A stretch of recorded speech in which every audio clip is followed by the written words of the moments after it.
देखिए दोस्तों, मेरी मम्मी वो यहाँ पे बैठी हैं, पूजा करने जा रही हैं और दीदी मम्मी को कथा सुनाने जा रही हैं।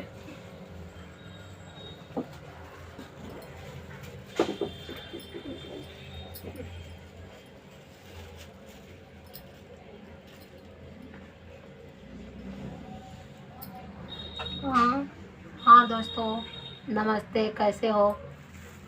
अभी मतलब पूजा नहीं, जैसे हम 4 बजे कथा सुनते हैं ना, तो वही थोड़ा बहुत जैसे तुलसी जी में पानी डालना होता है।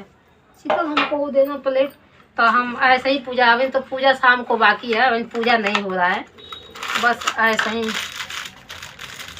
ये वाली देखो, नहीं रहने दो अभी प्लेट का, मतलब ये रखना था ना। ओ ये वाली, हाँ उसी में तो निकलती है, उसी पैकेट में। हाँ निकलती तो है। जय हो करवा मैया, गोल लागत नहीं, घर में सुख शांति लाए, आदमी कितना लंबी उम्र रखा। जय करवा मैया, गोल लागत नहीं। दो रोली है ना, उस पे थोड़ा हमारा वो पन्नी में वो था, हमको दोगी नहीं।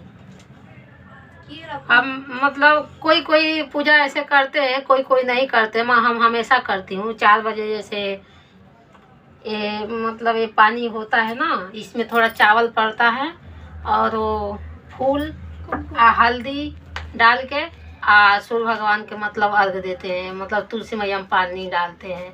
तो वो पूजा हम 4 बजे कर लेती हूँ। बाकी और शाम को अभी करेंगे पूजा। जय हो करो मैया, गोल लागत नहीं, करो मैया गोल लागत नहीं।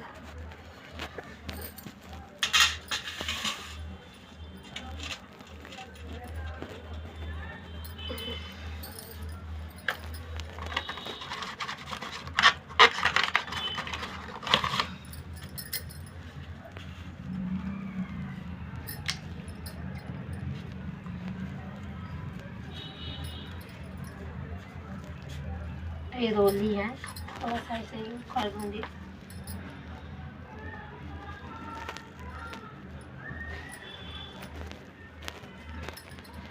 चलो सुनाओ शीतल, कथा सुनाओ।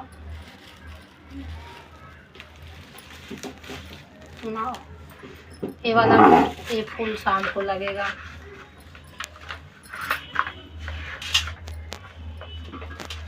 करवा चौथ व्रत कथा। तेज से बोलना कि सुनाई दे। ठीक है, जोर से बोलूंगी। एक ब्राह्मण परिवार में 7 बहुएं थीं। 6 बहुओं के ठीक है मायके वाले बहुत अमीर थे। इस कारण ससुराल में उनका बड़ा मकान था, परंतु छोटी के मायके में कोई न था। वह घर का सारा काम काज करती, सबकी सेवा करती, पर कोई भी उसे प्यार नहीं करता। सभी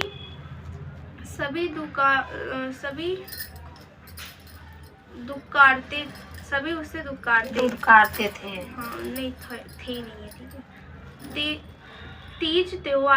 तीज त्योहार पर भी जब उसके मायके से कोई ना आता तो वह बहुत दुखी होती। हर वर्ष की तरह इस वर्ष भी करवा चौथ का व्रत आया। अन्य बहुओं के मायकों से उनके छोटे भाई करवा लेकर आए, पर छोटी के मायके में यदि कोई होता तो करवा भी लाता। सास भी छोटी को ही खरी खोटी सुनाती रहती थी। वह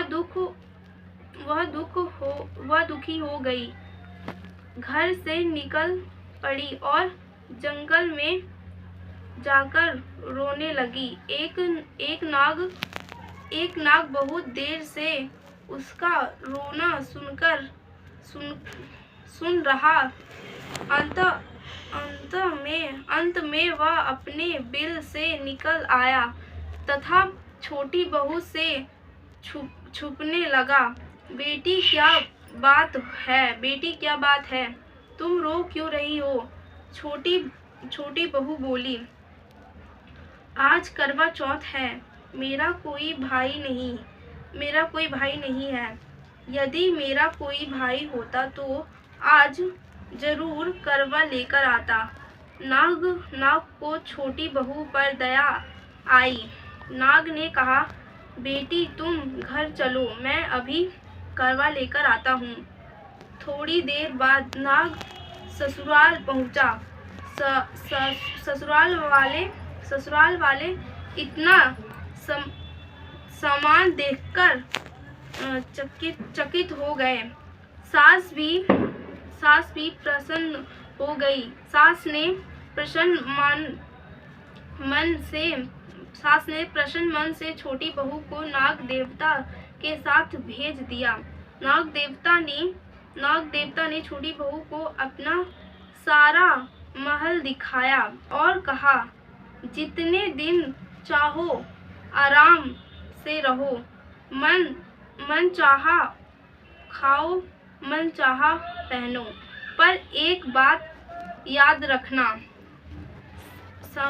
सामने रखी नाद कभी मत खोलना।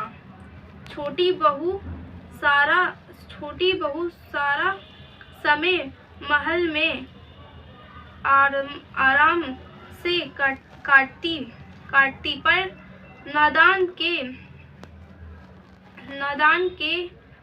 नाद के बारे में उसकी उत्सुकता बढ़ती जाती। एक दिन जब घर में कोई न था, उसने नाद को उठाकर देखा तो हजारों छोटे छोटे सांप के बच्चे इधर उधर रेंगने लगे। उसने जल्दी ही नाद ढक दिया। जल्दी में एक सांप की पूंछ नाद के नीचे आकर कट गई। शाम को नाग के आने पर छोटी ने अपनी गलती स्वीकार कर ली। नाग ने भी उसे क्षमा कर दिया। जब छोटी ने ससुराल जाने की इच्छा की तो उसे धन रतन आदि देकर विदा किया। छोटी के ससुराल में अब उसकी बड़ी इज्जत होने लगी। जिस सांप की पूंछ कटी थी उसे सभी भड़ा कहकर तंग करते थे। एक दिन उसने अपनी माँ